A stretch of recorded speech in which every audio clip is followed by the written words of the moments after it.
All right, and welcome to the show. This is Martin Willis, your host. We have Robbie Graham on with us tonight, and I got the chance to meet him in Arizona a few years ago, and great guy. Really looking forward to speaking with him. Before that, we have Alejandro Rojas coming up with the UFO news. We have a new blog. I actually wrote the blog this week over at podcastufo.com. You want to go check that out, because I talking with Luis Elizondo on Friday. Everything kind of crashed, and I hope it's an entertaining blog. Check it out over at podcastufo.com. And I want to thank everyone that helps support the show. And let's get into it. Alejandro, how are you? Let's get into it. I'm doing very well. How are you? I'm doing okay. A little slow start, but we're here. All right, so what's going on in the UFO world? Quite a bit, isn't it? Oh, of course. There's all kinds of stuff going on. And a couple of the stories that are out there, I think Robbie will probably refer to. Your guest, I know what his interests are. And there is a lot of interesting information out there. So, of course, everything out there is controversial. You can practically anything you say and someone will see it as controversial. But this is a great one. Tyler Rogoway, who I believe you've interviewed, so have Yep. I. He writes for the Drive War Zone. He has a couple stories. Now, he has a new one out where he interviewed Graves, who's one of the pilots from the 2015 incident that will be in the upcoming episode of Unidentified. And I had posted some clips with Graves at openminds.tv and on my blog, alejandrotrojas.com. But that's not the story I want to talk about, actually, because that one actually, it's good, but people can take a look about that. The one that was more controversial is this one that he has titled, Tom DeLonge's Origin Story for the To the Stars Academy Describes a Government UFO Info Operation. And it's an interesting article, and I've got to admit, I have kind of not tackled all of the history of how Tom DeLonge came to create To the Stars, and because it's weird. I mean, there's so many different stories and all the different things he said. So Tyler tackled this, and essentially he's making the argument that he believes that, this is kind of a propaganda a bit, where the government is kind of working with Tom to make them look better. Kind of to essentially, and that's what Tom DeLonge says how he tried to hook them, is to say, hey, look, with all this conspiracy stuff, you guys look bad. Nobody believes you. They all think you're jerks, especially the millennials. I want to change that around because I don't believe that to be the case. And I have heard through some history that Tom DeLonge actually has his brother was in a kind of a high-ranking person in the military, and he's done a lot of working with the military because he likes the military. He's done, lots of concerts and stuff like that for the military. In fact, I'm going to save this for my podcast. Sorry, Martin. But along these lines, I do have some information nobody else has, and I forgot to share this in my last podcast. But people have to listen. But the point being that he's arguing that perhaps there's more of a handshake there, more of a back and forth there than we may realize. Now, that's why I asked Elizondo along those lines. And what he said was, and at least from my point of view, I think we see a lot of To the Stars driving their own efforts and their own work. But Elizondo did say, we are going to work with the Navy. And one of the things I brought up is these pilots, they're active, right? So the Navy had to have given permission. And he said that's true. So I think we do have a pretty extraordinary level of cooperation with the Navy, that they're allowing these pilots to talk, that they have also, of course, come up with these UFO protocols. So Elizondo says, however, we will work with the Navy. Why wouldn't we? They're a partner. We don't want to make them mad. We want to work nicely together. So you can infer from that what you will, and I'm sure Robbie will in your upcoming interview with him, but really interesting points. Another interesting article, and I love these discussions that are coming from traditional mainstream defense writers. These are not UFO people. These are people who work in defense that are taking their own look at this. But this is from an article from Task and Purpose. And this writer, it's a short article, but he went to the Navy and to the Air Force to get their opinions. One of the interesting things he was told is that this could be drones. There's a proliferation of drones out there. So who knows what they could be interacting with our drones? We don't know yet. But then an Army, he had talked to the Air Force, and we haven't heard anything from the Air Force really regarding all of this. But the Air Force did reply and say, no, probably not drones. The Chinese and Russians, the drones would have to be huge. You know, they'd have to have traveled these vast distances, which they can't do. The performance that we see exhibited just doesn't fit drones. So we've got kind of this back and forth conversation now between the Navy and the Air Force, at least in regards to this letter. So some really interesting stuff going on out there. One other thing I do want to add is, and I think this is important, Brian Bender has kind of been, you know, if you get into UFOs, you just mention the word UFOs, and you're going to get attacked by a lot of the trolls out there. And Brian Bender, who is in Unidentified and writes for Politico, he writes about defense as well and politics and policy around these issues. I've actually talked to him, and he's got a rich history. He's done war correspondence. He's got a lot of connections back there. But as he said in his tweet, he has talked to many of his contacts inside to verify that ATIP was real and that they had been briefed by Lou Elizondo, and they had come back and confirmed, yes. They were like, I don't want to go on the record. Please don't use my name, but you know, we ran across this. Harry Reid wanted to do it. We said, okay. We said we didn't want anything to do with it. But so Bender has tweeted about this, and I've talked to him more. So that has happened. I think that's just interesting because, you know, the organization is known to those who were privy to it or who had to give kind of the blessing for the program to go forward. But it sounds like a lot of people didn't really want much to do with it. So unpacking, you know, really kind of what's going on behind the scenes there is difficult. And Bender has made the point that we probably never will. I mean, after the funding ended in 2012, I think the program was more akin to what Nick Pope was doing. He had a UFO desk, but it was like him, maybe one other people. It was a very small operation where, and even smaller in the case that Lou was doing this on the side. He was doing it when he had time. It wasn't like his primary responsibility. So that causes a lot of confusion, and as we've seen. But some really interesting stories. One last story is there's a battle. Our buddy Tom Reed, who you've interviewed, I know, and so have I. He had a monument to this event that he had experienced, and it was taken down. And surprisingly, this is kind of neat. The Berkshire Edge, which is the local paper, they wrote about this, and then they also did an op-ed saying, hey, you need to give that back and put that back up. So some local controversy there around a UFO encounter that's going on out there, which I think is kind of another fun story that gets lost in all of this other stuff going on. Well, yeah, I know. That's something. I mean, second time it moved. It's really something. I know. It keeps getting moved. I mean, it's twofold. It's because of the rights to the ground around this bridge that they want to put this monument near. It's an iconic bridge. In fact, it was featured in Bridges of Madison County. And that's where this whole incident had occurred. But the other, so it's issues with the rights to where the ground is, and so they just keep choosing the wrong place, unfortunately. But there's also some locals who are not cooperating, who feel that, you know, putting this UFO monument next to this bridge is making them look silly, and it hurts their reputation, and so they want no part of it. So they're really challenging him. So you have two parts of the city, some saying, hey, you know, what's the big deal? We like this. Even the city, some of the historians have said, we like this historic event that happened here with the UFO thing. Well, why not you know, call attention to it or have this monument to it? And others are like, no way, we don't want anything to do with this. So it's kind of similar to what we were talking about with the military people inside, kind of some of them saying, yeah, go for it. We need to figure this out. Or maybe even we need to use this to help us look better. And others saying, no, I don't want anything to do with this. This makes us look bad. So yeah. We've ran across this, you know, throughout. This has always happened with this topic. Yes, I do believe it is getting better. I see signs of it almost every day. It just seems, I'm really optimistic that this topic is really getting taken seriously. I love it. Yep, me too. It's an exciting time for this topic, that's for sure. It really is. Yeah, it really is. Hey, Alejandro, thanks so much.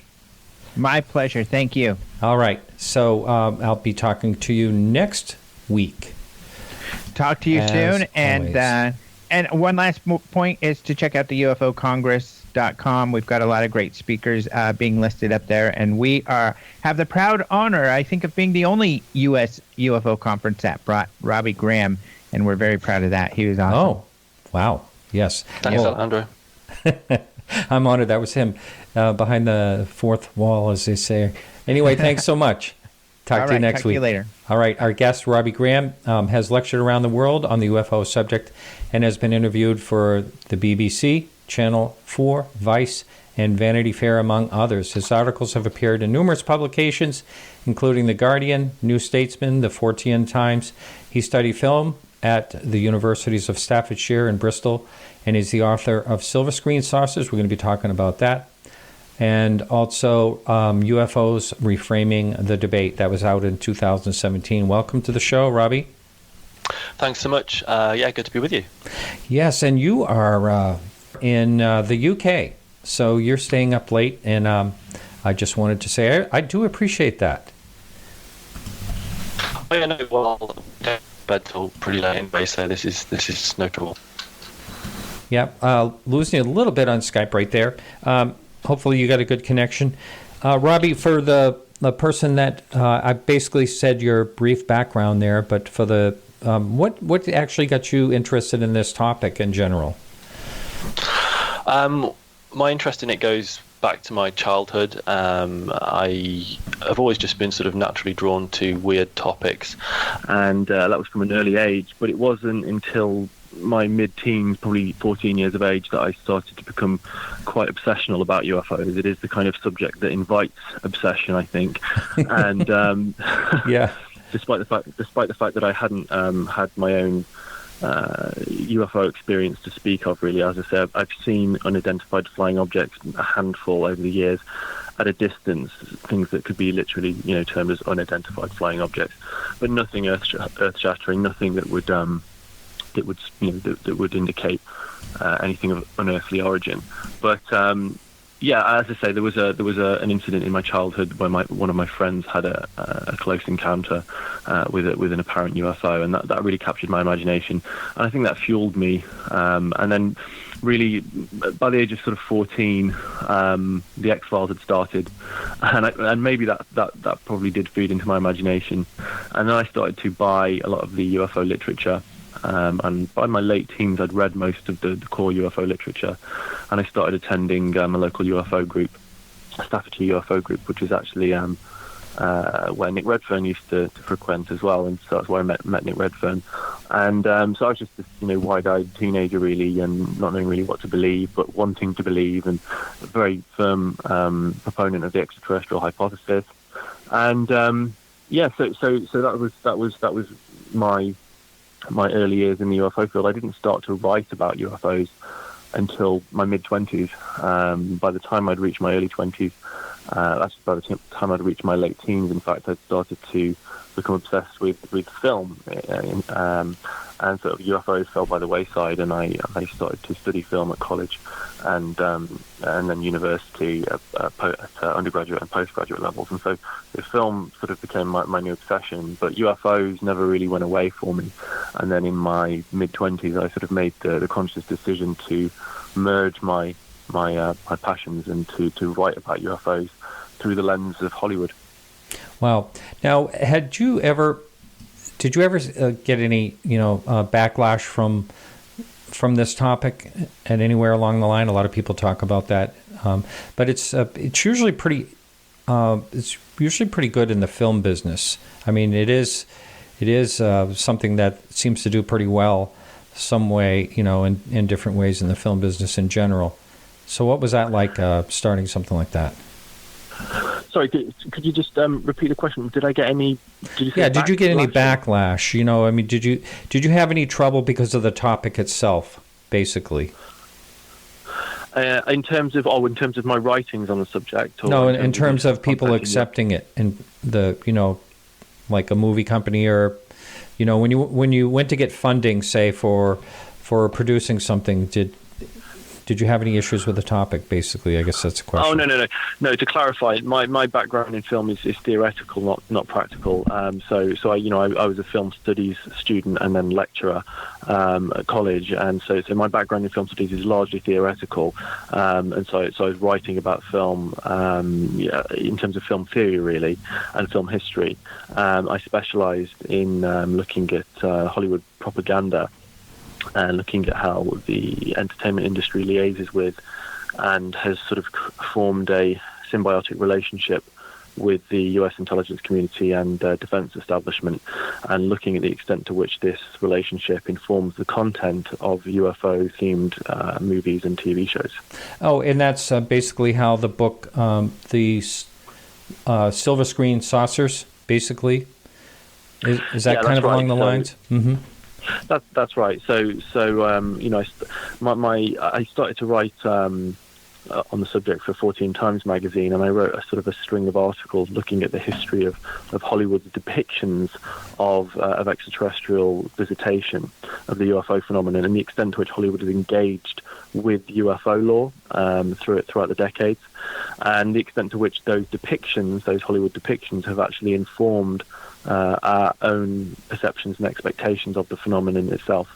So yeah, I've approached this from a largely theoretical standpoint, and I've interviewed various screenwriters, directors, producers, and I've sought to understand how these movies come to be. Interesting. It is kind of amazing. I hear things or have heard things over the years about how UFOs and abductions and all that has a lot to do with pop culture. There is some type of influence through pop culture, and going all the way back to the 1950s when the UFO movies were coming out left and right, and people were seeing flying saucers all over the place. And there's a lot of speculation out there that the mass hysteria actually was spawned from these movies. What are your thoughts along those lines? Yeah, it's a common misconception. Skeptics will often level the argument that, no longer, of course, because the whole UFO field has changed quite significantly in the past couple of years. But traditionally, the skeptical argument was that the UFO phenomenon was the result of mass hysteria, partly brought about by pop cultural iconography found in movies and TV shows and things like that. That the idea was that the UFO phenomenon was the dream of Hollywood's screenwriters. But actually, it's the other way around. The phenomenon itself, the UFO phenomenon, predates Hollywood's depictions of it by several years. So, of course, in the modern era, the modern UFO era, beginning in 1947, it wasn't until 3 years after, in 1950, that Hollywood produced its first movie about UFOs and flying saucers, and that was actually called The Flying Saucer. And so it was, so it's always been the case that Hollywood is several steps behind ufology and ufological understandings of the phenomenon.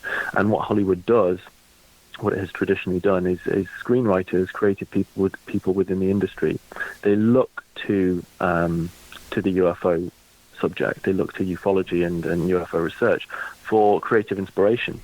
And so, you do have a great many people in the industry who are interested in UFOs or have a passing interest in it, think it's interesting, think it's creatively rich material, and they read some of the books, they watch some of the documentaries, and they incorporate this sort of real life, these real life events, encounters, ideas, and they incorporate those into their own fictional Hollywood narratives, effectively blurring the lines between fact and fantasy. Now, this is a natural cultural process for the most part. It's not by and large a gigantic, well-organized Hollywood conspiracy where screenwriters are actively seeking to mold our perceptions towards some sinister agenda. There are examples of that, and I document those extensively in my own work. But largely, this is a natural cultural process where there is a phenomenon that interacts with us. It affects people's lives quite profoundly on an individual level, and it sort of seeps into the popular consciousness at a subcultural level initially through the subculture of ufology.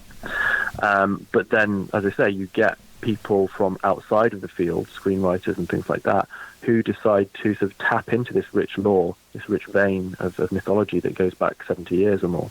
And then they take certain ideas, so for example, Men in Black, or the idea of close encounters, the terminology close encounters of the third kind, the iconography of the grey alien, for example, with the big eyes. They take these things which have been reported in actual real life UFO reports from lived historical reality, and then they sew them into their fictional narratives, just for for creative value.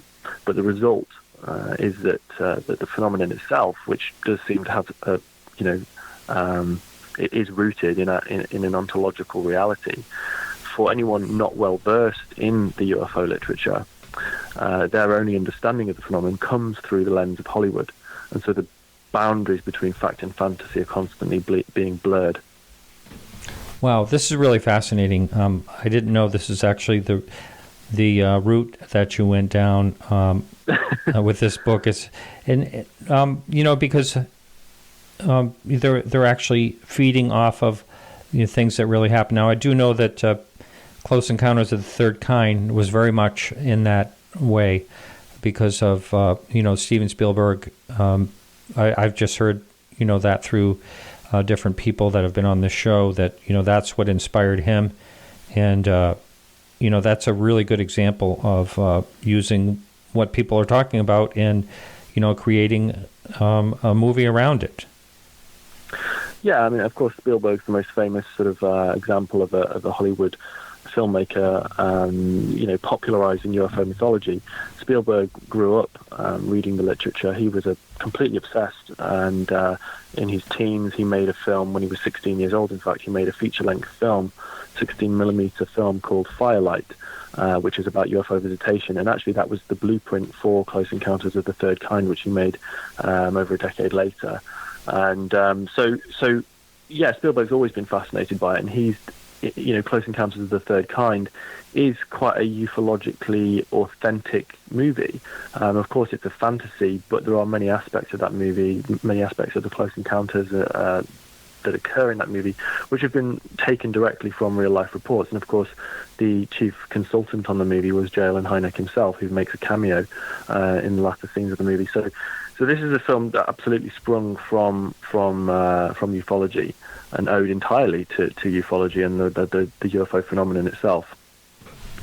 Yes, yeah, and that was great. He had that cameo on it in the very end. That was great when he was on that. I remember. Of course, at the end, back then, I had no idea myself. I was, not really that much into the topic. I had no idea who Jacques Vallée or J. Allen Hynek. I had no idea who they were. But yeah, it's great. It's great. So, are there some other examples that of a certain incident that you're aware of that they actually made a film around? Yeah, so there's only a handful throughout the decades of movies which have actually been based directly on individual UFO close encounter cases or abduction cases, for example. Mostly how I'll talk about those in a moment, but mostly how Hollywood engages with UFO lore is it sort of takes little ideas, themes, motifs, iconography from the literature and incorporates it into its narratives in just sort of a haphazard way. But yeah, there are a number of movies which have been made which are direct adaptations of, for example, ufological literature. Films that come to mind would be okay, let's get back in chronological order. One of the earliest was the movie. God, my brain's frazzled now. It's late. Let me think. It's called. It's the adaptation of The Interrupted Journey, the Betty and Barney Hill story. Mm-hmm. Right. We call it the UFO incident, and starring James Earl Jones. And so this was a direct adaptation of the Betty and Barney Hill story. That was one of the earliest movies which was made for TV. You had then, of course. Into the 80s, you had Communion, based on Whitley Strieber's novel from 1985, and that was 1989 was the adaptation. You had a mini-series in 1991 or 2 called Intruders, which was based on Bud Hopkins' work. and very specifically, or sort of inspired. It was an amalgamation of several cases across Bud Hopkins' work. And Fire in the Sky, of course, 1993, an adaptation of the Walton Experience, Travis Walton's famous Close Encounter. So yeah, there have been a number of direct adaptations over the years, but for the most part, it's more subtle and indirect. The influence, how these creatives engage with this literature is less direct. Now, I just was sent a text saying that they are. I think I did hear this as well. They're making a true dramatic movie about Rendlesham Forest, which I think is going to be really good. I hope that's a very difficult one. I'm sure you know that one, because it kind of gets convoluted. There's a lot of twists and turns, a lot of different accounts, a lot of blurry lines, let's say. So that'll be really interesting to see how that one in particular comes out. Yeah, that's been in the works for quite some time. The last I read about that, I think Lawrence Fishburne was attached as both star and co-producer as well, so that could be interesting. But of course, the one I missed there was 1994 TV movie for Showtime, Roswell, the adaptation of the Roswell story, or the first full-length fiction feature film to be exploring the Roswell incident, and that was produced and written by Paul Davids, and starring Carl McLaughlin and Martin Sheen. That's a very interesting, very entertaining, reasonably faithful, but obviously highly speculative version of the Roswell story. So there have been a number of these, and I'm sure that we'll see many more in the future as well. Right. We had over in the YouTube chat, we had Diana Pasulka. I probably pronounced her name wrong. Pasulka, yeah. Pasulka. Anyway, she, hopefully we're going to get her on the show. Hopefully won't have any technical difficulties. But I know she wrote the foreword in your book. She's done some great work from what I understand.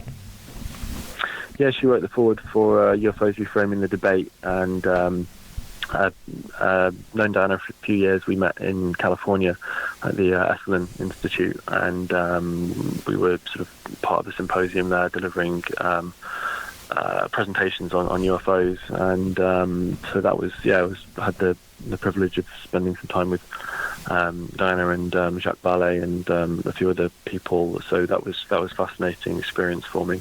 I bet. Yeah. So I met you out in Phoenix. I think it was 2 years ago when you were out there?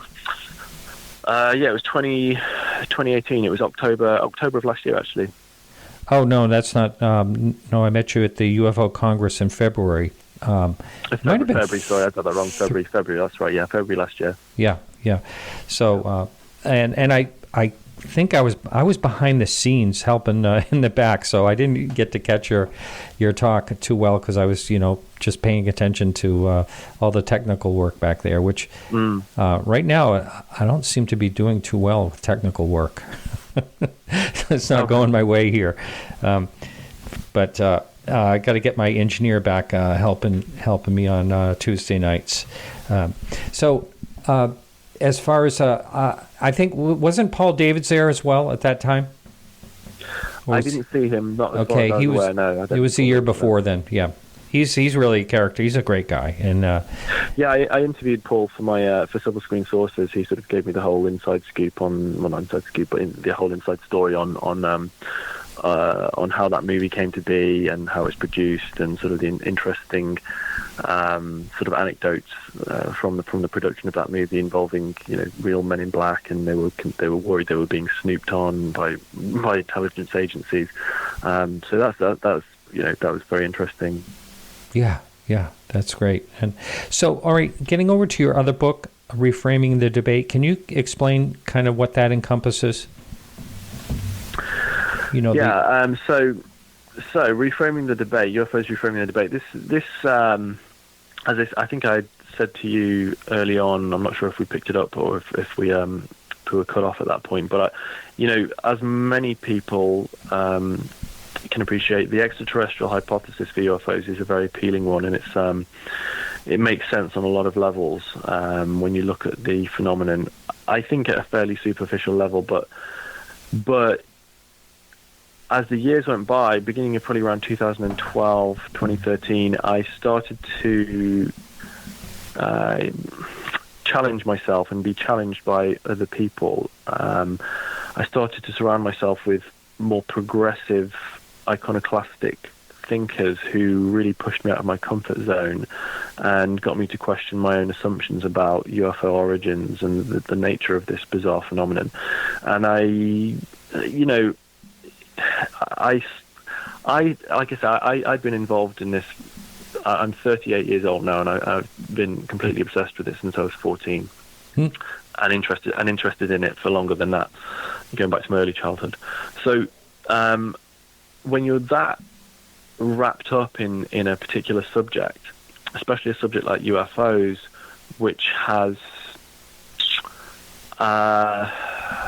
religious overtones, really, in the sense that if in its popular conception, UFOs would to many people represent higher intelligences, superior intelligences interacting with us and potentially offering us some kind of salvation in the future from our from the path that we're on. We're on a path to self-destruction, but perhaps if there are other intelligences out there who are more sophisticated, more advanced than we are, who have solved their own problems and they're here now, then perhaps they can help us solve our own. And your identity starts to become really bound up in this idea and ideas related to it and in the whole subject. And I think I suffered an identity crisis, really. When you start to really question, I mean, anyone listening to this, well, not anyone, because a lot of people listening to this, and this isn't meant with no offense, but a lot of people listening to this, and I can say this because I was one of those people, and I know firsthand, I know the experience, right? If I've had many conversations with people face to face, and you can just say something completely innocuous about UFOs that would be deemed kind of vaguely skeptical, and you can be met with a really, in your face, outraged response, and that response is a defensive response, and it's one where you feel that your identity and your belief system is being attacked. And I know because I was that guy. I was at a 40 Times. I spoke at a 40 Times convention in 2010 at the University of Westminster, delivering a lecture with my colleague Matthew Wolford on UFOs and Hollywood and CIA involvement specifically. At that point, I was in 2010. I was still very much an ETH, extraterrestrial hypothesis proponent. And I found myself talking to a number of the UK's at that conference sort of leading or best known skeptical authors and writers on the subject. And I found myself in a conversation with them, and I got so angry when they were just asking some really basic questions or sort of challenging, making remarks that I felt were derogatory or that were sort of challenging my beliefs and assumptions. And my response was to get really quite upset and angry about it. And it wasn't until years I thought, God, I really shouldn't have done that. And I didn't look good. I thought I didn't look good there at all. I thought, what was all that about? And it wasn't really even me speaking. It was my belief. It was my religious belief reacting to that, to what they were saying. And I thought, wow. And anyways, a few years later, that again, some of my colleagues and friends started to really challenge me, and I like to be challenged, and I've got a very open mind, and I do take on new ideas, and I can adapt my outlook and paradigm, and indeed I have, and it continues to adapt. And I just felt that by sort of the year 2013, I wrote an article called "Letting Go of UFOs," and I published this on my blog at the time, and it got quite a lot of attention in the UFO community when I published it because of the things I said in it, and it was a very personal piece, sort of trying to deconstruct my own beliefs and the beliefs of the UFO community, the assumptions, and looking at the phenomenon itself. Not try, as I say, the extraterrestrial hypothesis is very appealing. And it's appealing, I think, because if the UFO phenomenon represents something that is strictly nuts and bolts, that we are being visited and interacted with by biological beings that have evolved on another planet in our galaxy, in our dimension, and they are traveling here in technological spacecraft, then if that's the case, then at some point we can prove that, because we can have physical evidence and there will be some kind of notable change that occurs within our society and civilization as a result of understanding the nature of the phenomenon and of interacting with it. And I'm talking here about the popular ufological concept of disclosure with a capital D, as popularized by Stephen Greer and others. And I the entire UFO community in sort of in the modern era, I would say, and when I say modern era, I'm talking more about like late 90s, early 2000s onwards, the focus of the UFO community became less looking at individual cases and trying to understand individual cases. And we arrived at a point where an assumption started to arise that we understand the phenomenon now, we get it, we know what it is, they're aliens. Now all we have to do is push the government to release the information that it's got, and we can all live in a utopian society walking down the high street with our alien brethren. And that's essentially, and of course I'm being a bit facetious there, but that is essentially the disclosure concept in a nutshell. That's a hugely simplified version of it, and it's much more nuanced than that, of course. But that's the idea, and it is frankly ridiculous. I bought into it for a long time, and I think most people do.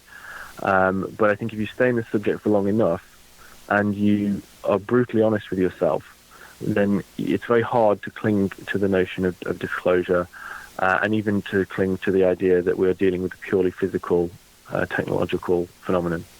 That's not to say that there isn't a physicality to it and there isn't technological aspects to it, because there certainly would appear to be. But in my experience and based on the research that I've done and the people who I've spoken to and the conclusions tentatively that I've slowly begun to draw, as I say, without ever reaching a solid one, because I think once you reach a solid conclusion in this subject, that's not really helpful, to be honest with you, because I think we're very far from understanding it. But this is a phenomenon that's multifaceted. People like to put it into a box. So ufologists like to put the phenomenon into the extraterrestrial box. Cryptozoologists like to put Bigfoot into the physical unknown animal box, something that's just sort of slipped through the net that we can one day discover.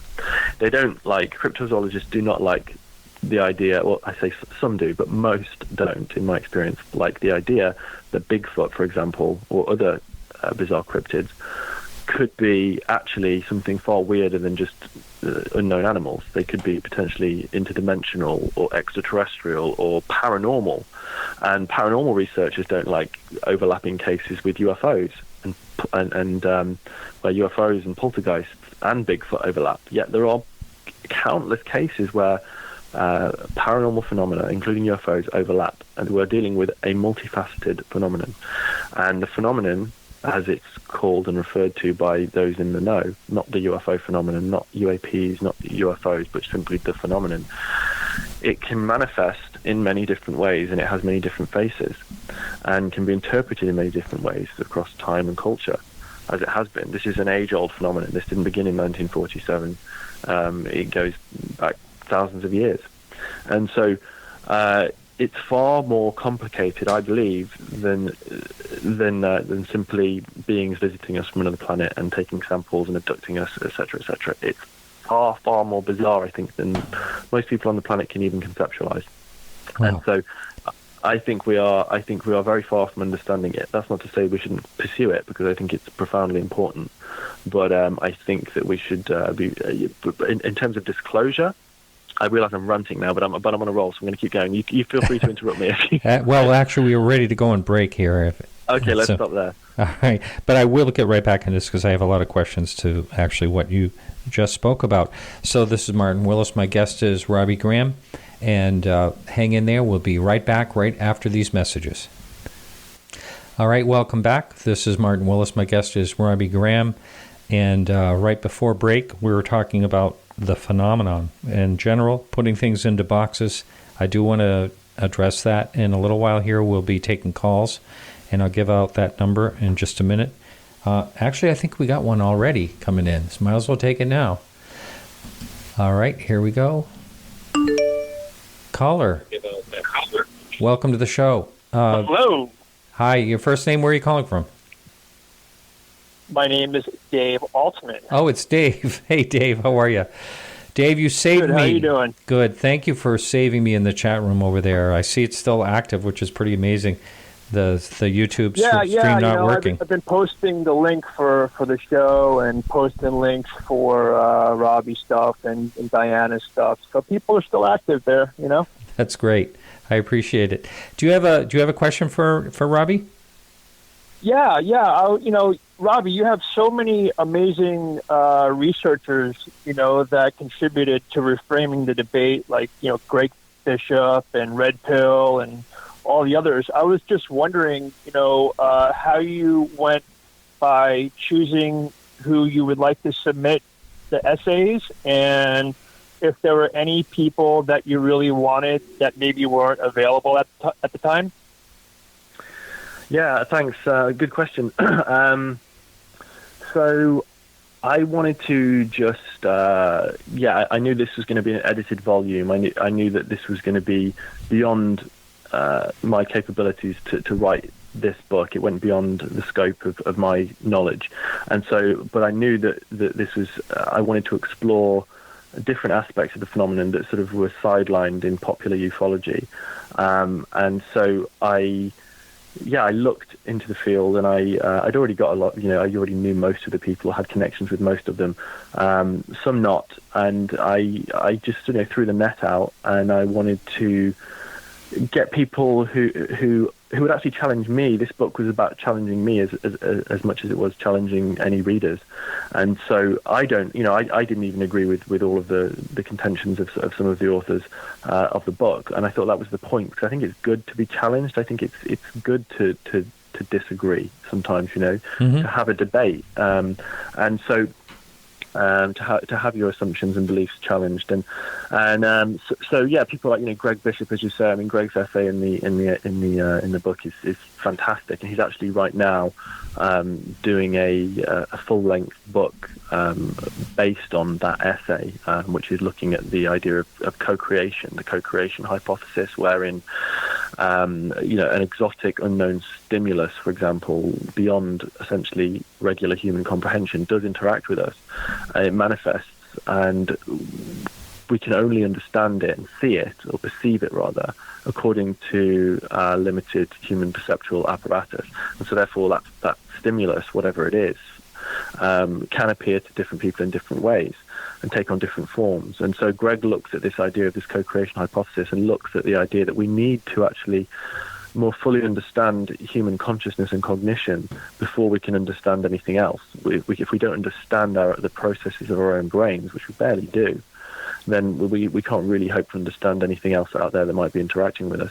So Greg sort of takes it back to the human angle, not discounting that there might be extraterrestrials or anything else exotic interacting with us, but actually saying, well, look at the primary instrument that we have for perceiving and understanding anything in our world, which is our brain.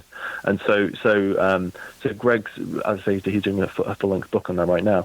But there were great essayists in there. I say Red Pill Junkie, Susan Sinclair, Robert Brandstetter, Joshua Cutchin, who's written a whole bunch of great books over the past few years, Micah Hanks, Ryan Sprague, and I don't have the book in front of me, so I'm going to apologise to all the other authors whose names I'm forgetting right now, but there were 14 in total, and Diana Pasulka wrote the foreword as well. There were others who I approached, who were too busy. With some of them were university professors and just simply couldn't manage the workload because of deadlines, etc., and marking that they had to do. Yes, certainly it was conceived as potentially a multi-volume project. So it may be that in the next few years I do a Reframing the Debate Volume 2 with 15 new authors. You know, it's something that could go on and on. It's an ongoing dialogue, I suppose. But yeah, thanks very much for that. I mean, does that answer the question? I mean, would you like specific? Yeah, names definitely. Yeah, I appreciate it, and I really hope that you do another volume. You know, I really enjoyed it. Great, thanks so much. Thanks. All right, thanks, guys. Hey, thanks for the call, Dave. So let me just get the number out there to anyone listening live over at KGRA Radio. That number is 603-967-4030.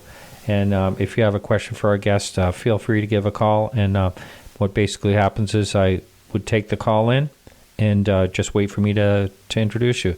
So anyone who wants to call, again, that number, write it down, is in case you think of a question. And that's 603-967-4030.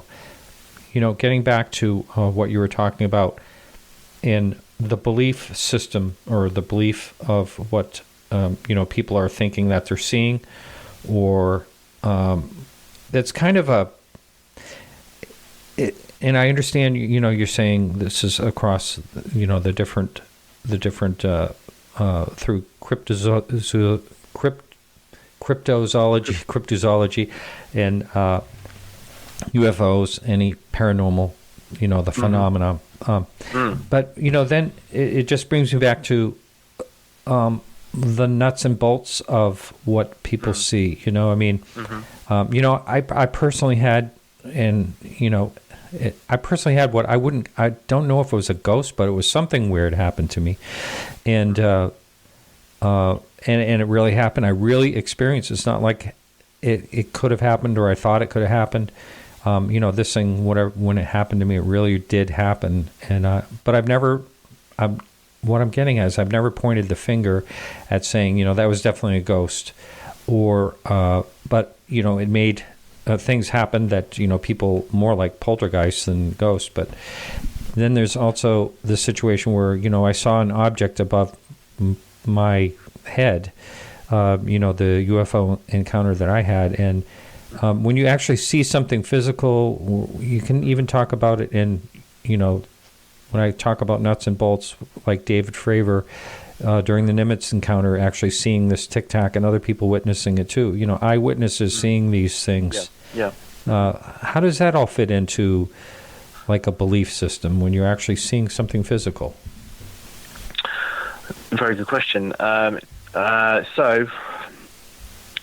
no definitive answer to that question. This is something so in terms of belief. So for example, you can witness an anomalous event or anomalous phenomena, a ghost, or what appears to be a ghost or a spirit, or you can see what appears to be a UFO very close range, and even touch it. I've been writing an article today about the famous Falcon Lake encounter from 19. Mm-hmm. Yeah, this is one of the best documented UFO cases in history. And Chris Witkowski and Stan Mahalik have just written a book about it that I published called When They Appeared. And this is sort of the definitive accounting of that close encounter, in which a man literally watched the UFO land a few hundred feet in front of him. He proceeded to walk over to it, touched it, got radiation burns from it, seriously injured. Undeniably, this was a physical event. He didn't see any aliens. He heard voices from inside the craft, the language of which he couldn't identify. What happened there? There was physical traces. Something clearly physical happened.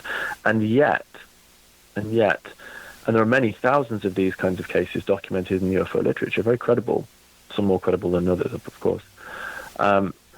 Clearly, people are having these experiences. This is not in question at all. People are having these experiences, and these experiences can profoundly affect people's lives. My wife has had one of those experiences, so this is something, I mean, like I said, I've not experienced it myself, but I spend my life now with someone who has had one of these life-changing experiences. And so, but in terms of belief, so, okay, I will, I'm sure she won't mind here. So to specifically answer that question about belief. So my wife had a close encounter of the second kind, very close, and she witnessed this with her then partner at the time. This was about 10 years ago. Unmistakable flying saucer, very close up. But she has refused to this day to settle on a hypothesis for what she saw. Mm-hmm. They both saw it, but she has refused to sort of settle on this is aliens and this is their agenda and this is why it happened, etc. She's refused to say that, and she's refused to say, well, this was maybe some kind of experimental aircraft or this was a hallucination. She's considered all theories but refused to settle on any particular one. She's got an open mind. That's good. Okay. It is, but it's a very rare position to take, because most people, in my experience, when they do experience something like that, are desperate to make sense of it, and depending on and they will form beliefs about what they've seen. So yes, they will have experienced something, but they will have formed beliefs about it, both almost in the moment of seeing it, which is something that Greg Bishop explores in his theories about co-creation, how the brain, when confronted with exotic stimuli, tries desperately to make sense of what it's seeing and can only understand it within the limited perceptual apparatus that we have, which is sort of cultural conditioning and all sorts of things, cultural expectations. But of course, then the process of memory formation plays a part as well, and we tell ourselves stories about what we've seen, and then we tell stories about what we've seen to other people, and as we tell those stories, we create a narrative, and then we start to believe in that narrative, even though it may be taking us steps further away from what we've actually experienced. Again, this is all indebted to Greg Bishop's research here. Just because you experience something or see something doesn't mean you can't then form beliefs about it. And those beliefs might actually be very far away from the truth of what you've actually experienced. And so we should be careful about that. We like to understand things, especially things which don't seem to make any sense at all. And so we create narratives. And the UFO community is one of sort of dominant narratives, and the dominant narrative of the UFO community and the UFO subculture is extraterrestrials have been visiting us since the late 1940s. The US government has been aware of this from the outset. They have recovered crashed vehicles from extraterrestrial civilizations. They have successfully reverse engineered them, mastered the technology, formed treaties with these beings, and it's now only a matter of time before the government releases this information to the public, and we live in a new golden era. Blah blah blah blah blah. That's the narrative. That's the narrative, and you can trace it back, and how it formed, which I've documented quite extensively, and others have as well, Mark Pilkington and Greg Bishop in his book Project Beta, and in Mark Pilkington's Mirage Men, and in my own Silver Screen Sources. You can trace back these ideas. These were seeded into the UFO community very consciously by disinformation operatives, named disinformation operatives, namely Richard Doty and others, in the late 1970s, early 1980s, and then throughout the 80s and 90s. And there have been a number of efforts over the years where these efforts have been repeated, and they've been trying to sow particular ideas into the UFO community, to form particular ideas and control the narrative and shape popular perceptions of a phenomenon that the powers that be, in actuality, don't really understand at all. Wow, very interesting. I do understand where you're going with this narrative that people may tell themselves. By the way, I should announce this. As unpopular as he is in the UFO community, Richard Doty has agreed to be on this show in August. So that'd be great. I will get back to the listening public. Well, that should be really important. That'd be a fantastic opportunity. Yeah. I asked him I said, I only want you on the show if all my questions can be answered, or you will address any of my questions. Great. I didn't want him to say, "Oh, you can't talk about Paul Benowitz." I said, in particular, I did want to talk about Paul Benowitz, and he said, "You can ask me anything." So he said, as long as it's not classified, he'll answer it. That's great. That's interesting. Yeah, so that should be good. But now the narrative is. It sounds like you're talking about kind of the narrative that can be believed in. I personally think a couple of different things. First of all, I'm on the side of your wife. I think it's important to have an open mind and not to put something in a box and say this is definitely aliens or anything like that. Starting to think more and more as time goes on that the government has as much of an idea what these things are as we do, even though it's pretty much a proven fact that they have more information Sure. when it comes to either films or, I mean, there's many stories.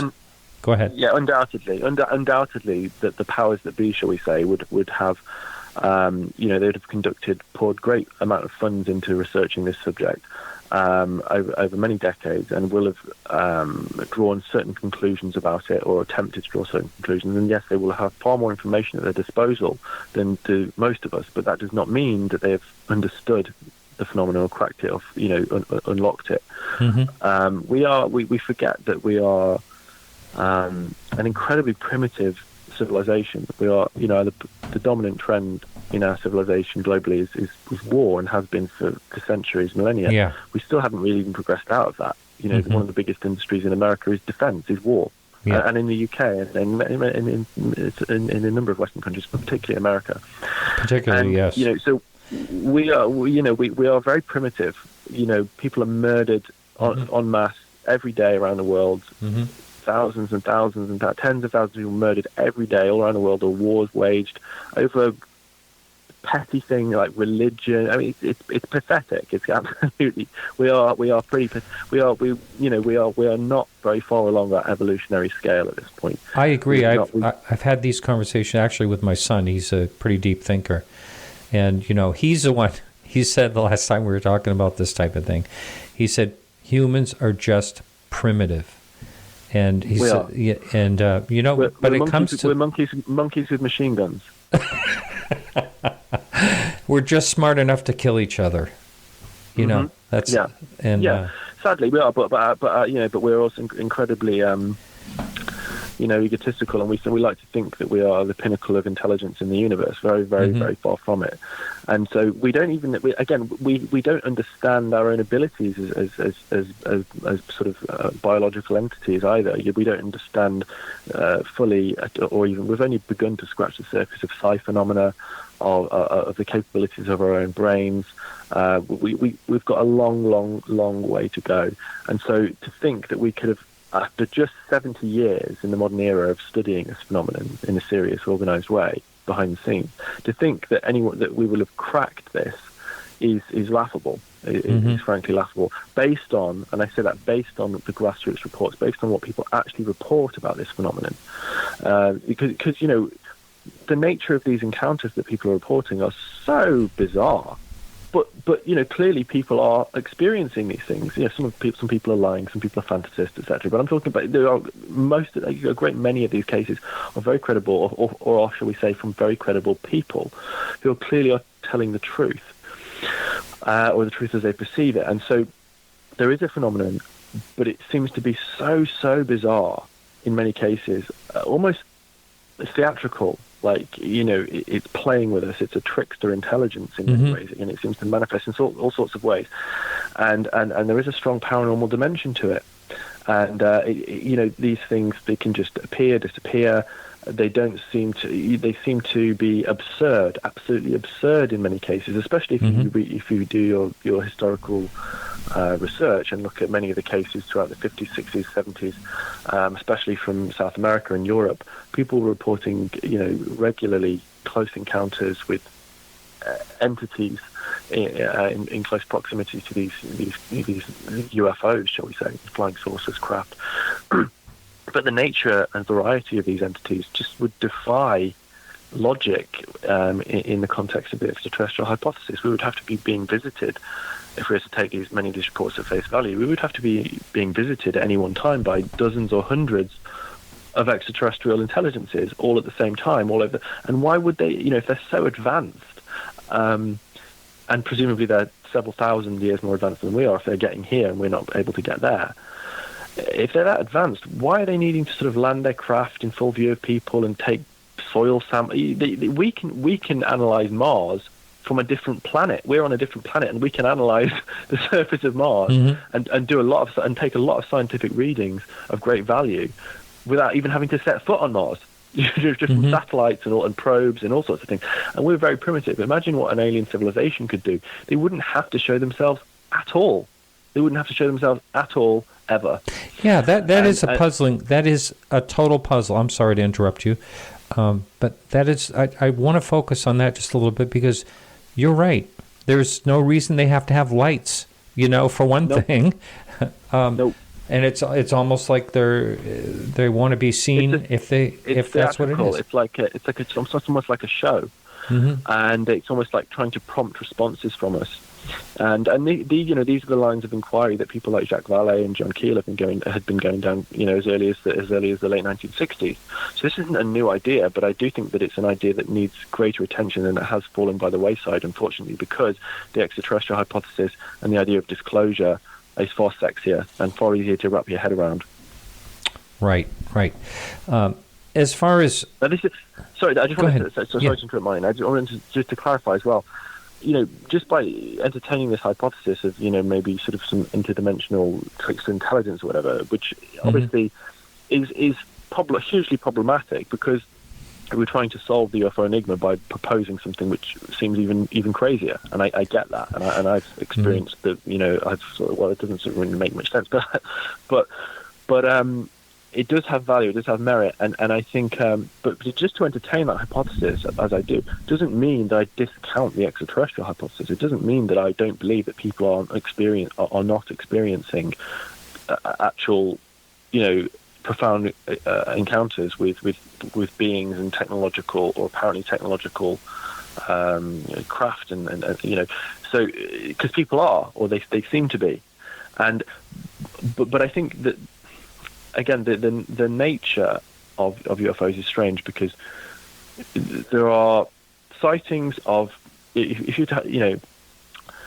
so if I was to see a UFO at a great distance, maybe like half a mile away, or a mile away in the sky, or a couple of miles away, just a dot in the sky acting erratically, there are literally probably millions of UFO reports along those lines, millions over decades, certainly hundreds of thousands. That kind of sighting is a completely different animal to a close encounter. They seem almost, so you could have 100 people, 1,000 people, for example, in Belgium, London, whatever, who look up into the sky and seeing something at a distance acting erratically and what would conform to an unidentified flying object. Those kind of mass sightings happen all the time. But what happens when people encounter an object at close range, within, say, 500 feet or closer? When that happens, without exception, things get very, very weird. Almost too weird. And our memories get distorted, our perception gets distorted, reality seems to change, the nature of reality. The nature of the reality of the perceiver seems to change in the moment, the closer the object to them, the closer the entity to them. The nature of reality seems to change. So, for example, the famous UFO researcher and author Jenny Randles coined the term the Oz factor in relation to UFO close encounters, where people frequently report a change in the sort of an eerie silence, like everything. There's no even a lot of people who experience these things will notice that there's no animal life, no sound of birds or crickets, or everything just goes deadly silent when these things are close. Deadly silent, too silent, like impossibly silent. There's not even any ambient noise at all. Everything's just deadly silent. But also reality seems somehow changed and weird and heightened. What is that? What is that? What are we dealing with? So there's something very, very, very, very bizarre going on, and I think that's not to say that extraterrestrials are not involved. They may very well be, but I think it goes beyond just extraterrestrial visitation. This is a multifaceted phenomenon, and it needs to be treated as one. And if it's not, then people are going to just miss a greater truth. Yes, multifaceted. I like that. Speaking of that, I recently had some communication with Lauren Christensen, who was a police officer studying, he's into the UFO topic. But he also talked about a military encounter where all the dogs became very quiet. Started with the dogs, and this came right over a base where he's at that had some weapons, not much more. But he said it was right near the Everglade. So he said the insects were really, really loud, and he said everything went completely silent. And then this big triangle came right over him. What an Yeah. encounter. But you hear, that's like you said, you're mentioning that because a lot of people say the same thing. And, you know, and I think what is that is the question to start with. You know, what makes this thing happen? What could make something like that happen and distort Yeah, so, I reality? mean, so, you know, this is it. So the whole premise of the book, Reframing the Debate, really was to try to think outside the box, to try to let go of preconceived ideas and firmly held beliefs, and to let go of even the need for an answer, but simply to ask questions and to see where those questions take us. You know, several of the contributors to the book are actually UFO experiences themselves. They've had, you know, profound experiences with UFOs themselves, but they've sort of refused to put those experiences into a particular box with a particular label, and they've tried to you know, to understand them through a different framework, hence reframing the debate. And so this is I say I think that the disclosure term, as popularised by Stephen Greer, Stephen Bassett, others, but particularly Stephen Greer with his Disclosure Project in 2001, that what he did there was it changed the landscape. It changed the landscape of ufology and the UFO subculture completely, and almost instantly. And from then on, as I say, it became less about just trying to understand the nature of the phenomenon and analysing individual cases and stuff, and it became about, well, we understand it now. We know what it is because these insiders have told us that it's this, and you know, we're putting all our faith in these insiders that they're telling the truth or that they understand it. And so we've just gone, okay, well, they understand it. We're going to put our faith in sort of authority figures, and we're going to say, well, we just now need for you to tell us what you know, and we'll accept it. Which is kind of counterintuitive, because for so many years we've distrusted authority figures when it comes to the UFO phenomenon, because we know from documented records that from the earliest years of the phenomenon in the modern era, official interactions with the phenomenon have been characterized exclusively by deception. We have been repeatedly deceived, lied to, disinformed over many decades, and yet, so, you know, I write in my in one of my books or essays, I can't remember where I've written it, but I wrote that the ultimate irony, and I'm paraphrasing myself, I can't even remember the exact quote, but the ultimate irony of the disclosure movement is that it looks to officialdom for the truth. It deeply distrusts officialdom while simultaneously looking to officialdom for the truth. Absolutely. Right? Yeah. And that's unavoidable. You can't get away from that fact. And I'll repeat that because it's really important. You know, the ultimate irony of the disclosure movement is that it deeply distrusts officialdom while simultaneously looking to officialdom for the truth. Now, you either believe what they're telling you or you don't. You can't have it both ways. Yeah. My inclination is to actually instantly dismiss or seriously distrust anything that any official body puts out on the UFO subject. And if you're not highly suspicious of any statement that's put out by any official body concerning UFOs in this day and age, if you're not highly suspicious of that, you're simply you've not done your research. And I suggest you read a lot of historical UFO literature and get up to speed on many of the well-documented UFO disinformation campaigns dating back many years. So I mean, that's what I want to say about the disclosure movement. I think the disclosure movement has been tremendously damaging to UFO research, because it's essentially declared an end to the UFO to the UFO mystery. It says we know what they are, and we're just going to wait for the government to tell us what it knows, and just hopefully believe what the government has to say. And so it's effectively ended deeper questions about the phenomenon itself, and I think those questions need to be at the forefront of UFO research, really, rather than when is the government going to tell us and who's going to tell us. Is it going to be Tom DeLonge? Is it going to be blah blah blah? You know, I just think it's very misleading. It's a red herring. I think it's counterproductive and I think potentially quite dangerous. Well, I understand what you're saying. It would almost be like, okay, so we found out that these UFO encounters are A, so say, all right, let's just say extraterrestrial. Oh, well, that's it. Okay, so end of story. No, there's so much more of a story, or there could be so much more of a story. I also you want to get into a little bit of what you are thinking about. You're just, again, I'm paraphrasing here, but you said something along the line, so you don't want to believe anything the government has to say. So I want to address that. But before that, I want to say something about someone you mentioned a few different times here is Greg Bishop. I love Greg. He's awesome. Mm-hmm. He has a great podcast too. And so Greg, I like what Greg has to say about encounters. He said the weirder they are, the more I believe that, the more validity. I think he talks about a woman driving by and seeing a teddy bear or something. Yeah. And he says, now that's important to me. It's something, mm-hmm. No one would talk about, but he said that's an important part of, what she saw. Yeah.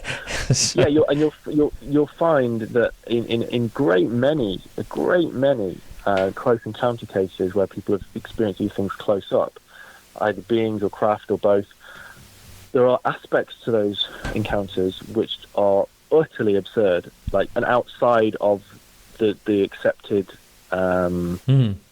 the accepted narrative of how something like that should occur. Like, for example, a teddy bear, like a talking teddy bear, or which of course abductees or whatever would say, oh, it's a screen memory or something like that. But there are far weirder things than that. Tremendous synchronicities, interactions with nature and animals and things, which sort of all seem to be linked into the experience. Very, very, very strange things that happen within the encounter itself or surrounding the encounter itself. And Greg asked the question in the book. He says, he's interested in, and we should be asking, not just what did you see, but what was happening in your life in the days, weeks, and months leading up to this experience. What happened afterwards? What happened surrounding this event? What was your frame of mind? What other events happened in your life? What events framed this experience? Because that's crucially important. Because of course, and as MJ Banias says in his book, the UFO People, which has just come out, central to any UFO experience is the witness. There is no UFO experience without the witness, without the human experiencer. Mm-hmm. We need to be looking far more at ourselves, as much at ourselves, if not more so at ourselves, than the thing which is witnessed.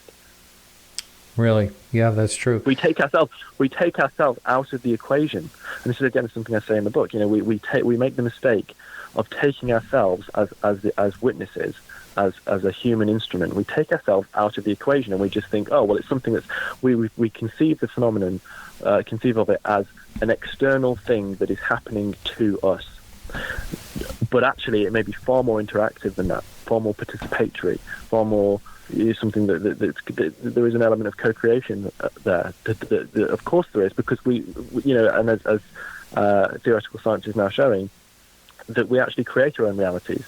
In a moment-by-moment basis, as individuals, we create our own reality. Our brain is everything, and so we need to be looking at ourselves. We need to be understanding ourselves far more in order to fully understand what we perceive to be the phenomenon of UFOs. Right.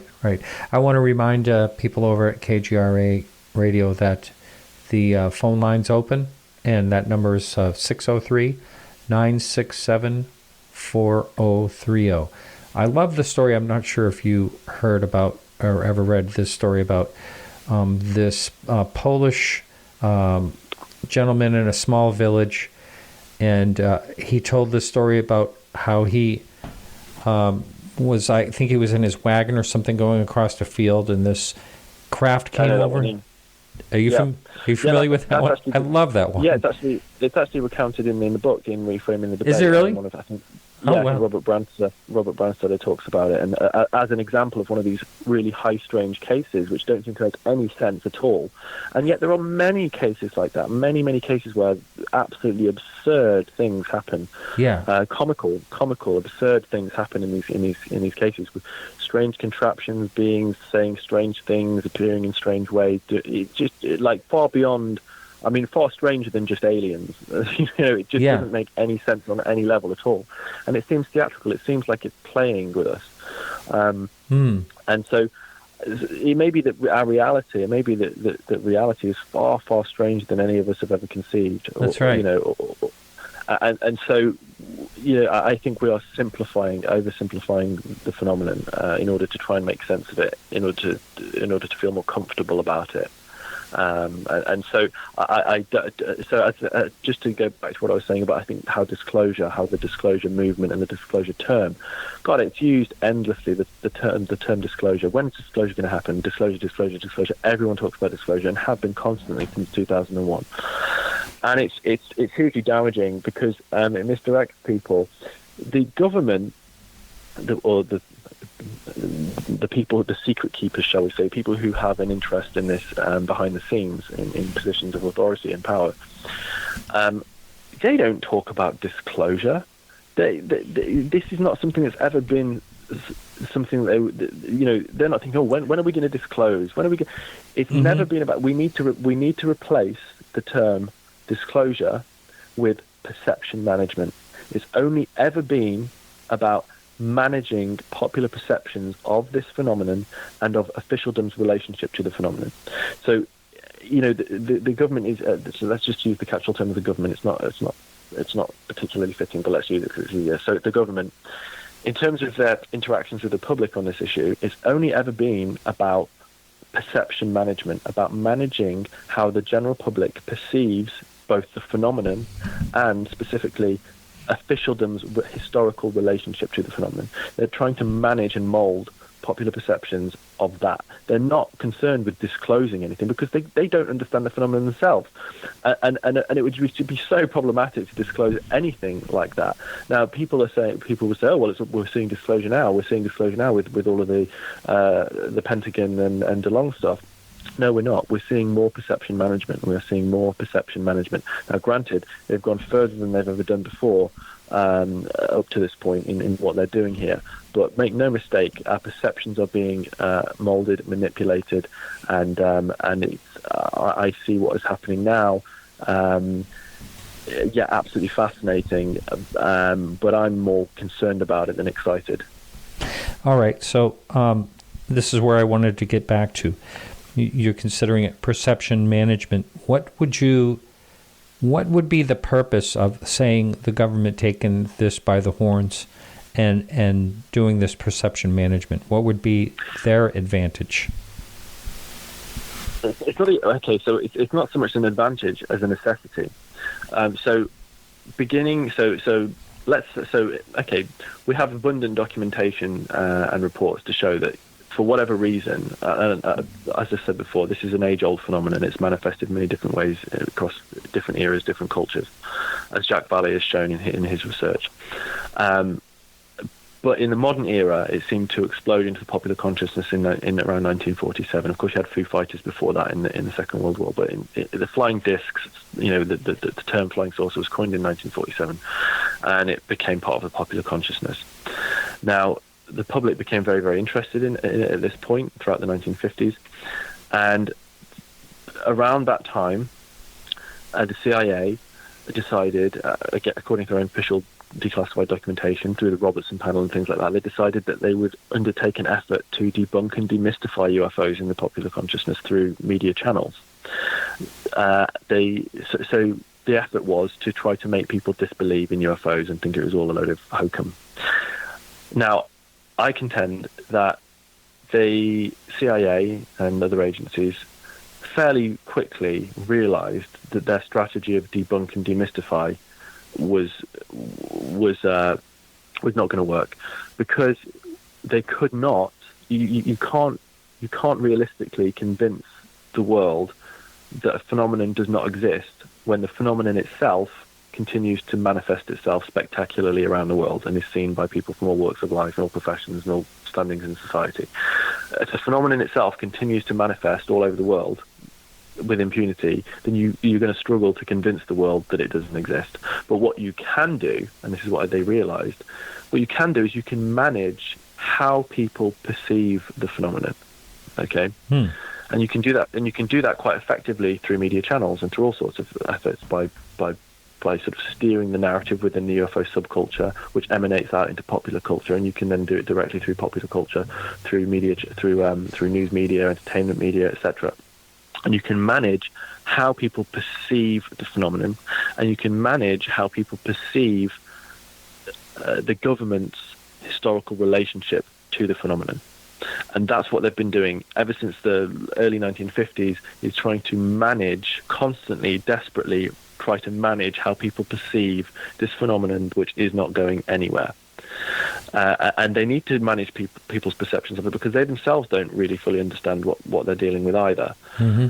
Does that make any sense? Yeah, well, I totally agree about that. I don't think that they understand anything about it any more than anyone else. I just think that they have possibly more information, and so they're releasing, they're releasing videos. And in terms of why they would need to manage perceptions, it's a self-serving thing. So first of all, I would, if I was, I've tried to. It's a thought experiment. Try to put yourselves in their position. Mm-hmm. Obviously, it's difficult to do, and all we can do is it's just a thought experiment. But that there is something really profound interacting with us. Maybe it's part of us, but we just don't fully understand it yet. Or whatever it is, maybe but we really can't get a handle on it, and it's completely beyond our control. With that in mind, this phenomenon could actually manifest in such a way that it's undeniable to everyone. You could just do it now or tomorrow, right? And then it's completely out of your control. In that event, people look to the government for answers and support and security. What's the government going to say? Well, we don't really understand it ourselves. Sorry. And then they look incompetent. They look useless. They look ignorant, uninformed. So what I believe they've attempted to do very successfully is to convince people that this phenomenon is representative of one thing, which is extraterrestrial visitation. More than that, they've attempted to convince people that they've actually understood the phenomenon and sort of mastered the technologies that are involved. This serves several purposes. By doing this, you can scare terrestrial foreign enemies such as Russia or China into believing that you have mastered the technology, which is why you get stories like Bob Lazar, Area 51. Now, Bob Lazar clearly, in my opinion, is absolutely telling the truth about his time at Area 51. You think so? I believe he's telling the truth as he believes it. Okay. I bet my life on this one. But really, wow. The truth, okay. but the truth that he's telling is definitely not the truth. And he's sort of open to that idea himself as well. He's hinted at that himself. He was heavily manipulated. He was a pawn, and he wasn't the first, and he wasn't the last.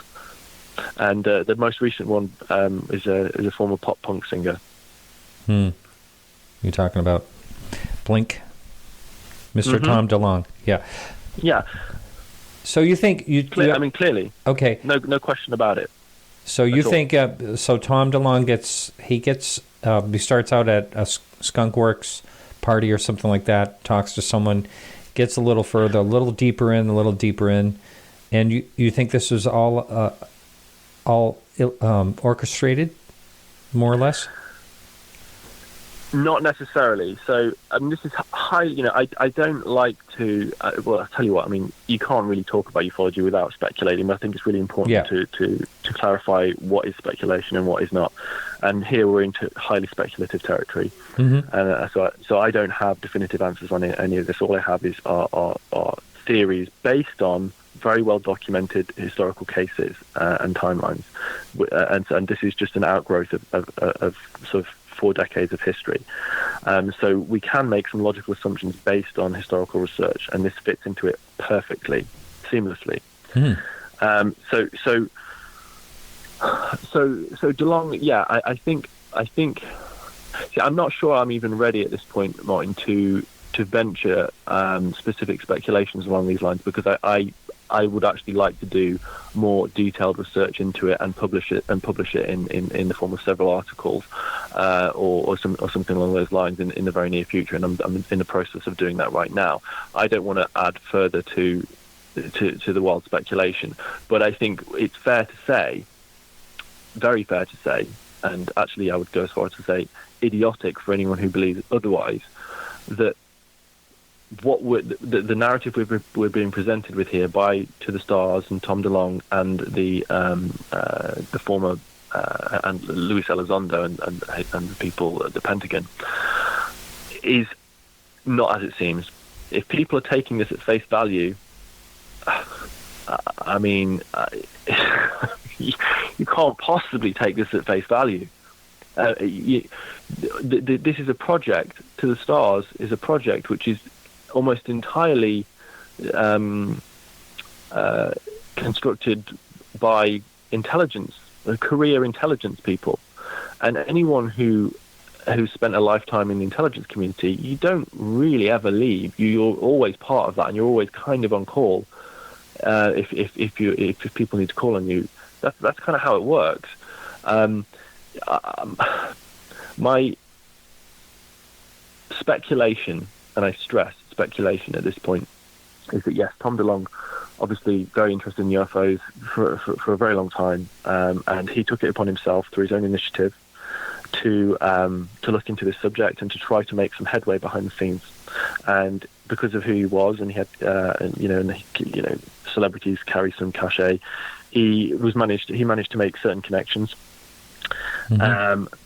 And he started to get his own project underway to his credit. What I very confidently speculate is that not too long after he started to gather his former intelligence officials together as advisors. By the way, those advisors were all given to him by his own admission by a serving general. This is what General McCaslin basically chose his advisors for him, selected his advisors. Tom DeLonge didn't select his advisors; they were selected for him by a sitting general. Right. So the government chose Tom DeLonge's advisors. This is really important. This is not an autonomous project. Please don't make the mistake of thinking that To the Stars is an autonomous project. It is anything but. It is being steered and guided. As Alejandro himself said at the beginning of the show, as these mainstream journalists are very quickly realizing, it's only people within the UFO community who are blinded by it. Anyone who's approaching this from the outside, like mainstream journalists, actual journalists with journalistic integrity, looking at this and seeing very clearly, quite quickly, what this actually is. And it's not what it appears to be. And this is a perception management project, and it's a self-serving, militaristic project which is designed to rewrite UFO history for the powers that be, to absolve the powers that be of historical wrongdoing and illegality over the years in their relationship to the phenomenon. And it's an attempt to present the military-industrial complex as actually the heroes of this story. And as then to sanitize it all, but also to present the phenomenon, and this is crucial to this story, to present the phenomenon as a military threat, which of course will justify increased defense spending, etc., etc. Tom DeLonge himself has made no secret of the fact that this is intended to burnish the image of the military-industrial complex. He's quite proud of that fact. So my confident speculation is that people who are actually involved in these classified projects behind the scenes very quickly got wind of what Tom DeLonge was doing, and they thought, okay, well, we can use this, we can exploit this. This is a good opportunity for us here. So I'm going to go out on a limb here.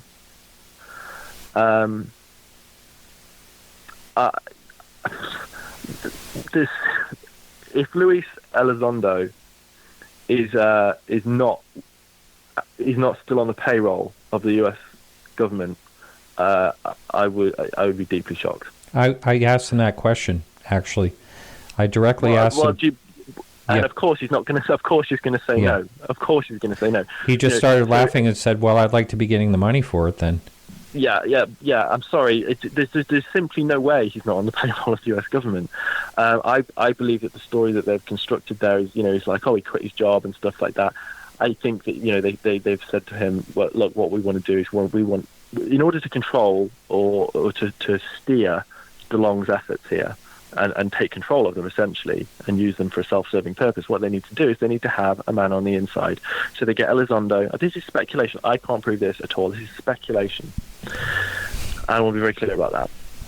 But have you put this out there? Because I'm sure there's going to be a lot of debates on this one. No, I've not. Not to this extent. No, this isn't it. I have not put this out there to this extent. Okay. But I've detailed, my position on DeLonge extensively in 2 articles that I wrote 3 years ago for Mysterious Universe called the DeLong Delusion. And I was saying this 3 years ago, very clear in my opinion that this is a perception management project, that DeLong is being used. I was very clear about that. There's no question that he's being used. And I present a lot of historical evidence to suggest why I believe this to be the case. And if you want to read these articles, just Google the DeLong Delusion, and it's a 2-part article. You can read it on Mysterious Universe. It's very detailed. I'd strongly encourage everyone to read that, especially if whether you agree or disagree with what I'm saying here. You owe it to yourself to read those articles. This is 3 years ago. Okay. And the new article that came out just recently, like last week, where that Alejandro referenced at the beginning of this podcast here, that's saying basically exactly what I said, but sort of more up to date. And so this isn't a new idea. So So one scenario here is that they've said to Elizondo, who's a career intelligence man, he spent decades in intelligence and in counterintelligence. Mm-hmm. Right? This is his job, to deceive people, to walk between the shadows, to play roles. That's his job. That's what he's paid for decades to do. But in order to control, so if you want to control a situation, a group, infiltrate a group, and this is the history of the intelligence community. The entire history of the U.S. intelligence community is infiltrating groups to control them, and so you want a man on the inside. So you get someone like Elizondo. This is speculation. You get someone like Elizondo. He plays a role because he's been used to doing this for years. He's done this. Is nothing new to him. He's been doing it for years overseas, and so he makes cozy with DeLong. Says, "Oh yeah, I'm going to come join. I've quit my job now, and I'm going to join you," which he did. So he quit. The official story is that he quit his job, and literally like a week later, joined DeLong's company. That's kind of convenient, isn't it? So yeah, just to let you know, we only have about a minute here left. Okay. But I want to be able to have the listener to this be able to reach out to you. Is there a way to do that? My website is down at the moment, but you can. I'm on Facebook. You're on Facebook. And you can email, okay. and you can email me. My website will be back up. It's being refurbished at the moment, but it will be back up as soon as possible. But yeah, you can email me. I'll be happy to read emails, and you can. Okay. For now, I will forward any of them to you. Again, we only have a minute and a half, but just one quick question is: why would the government pay any attention to the UFO community?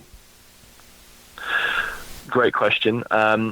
Because the UFO community is sort of the bedrock of where beliefs are formed, of where popular beliefs are formed. People wouldn't necessarily think that, but actually, as I say, so much of what we see in popular culture has stemmed from the UFO subculture. It began within the UFO subculture. So the UFO subculture, a lot of the machinations and internal disputes and squabbles are unknown to anyone outside of it.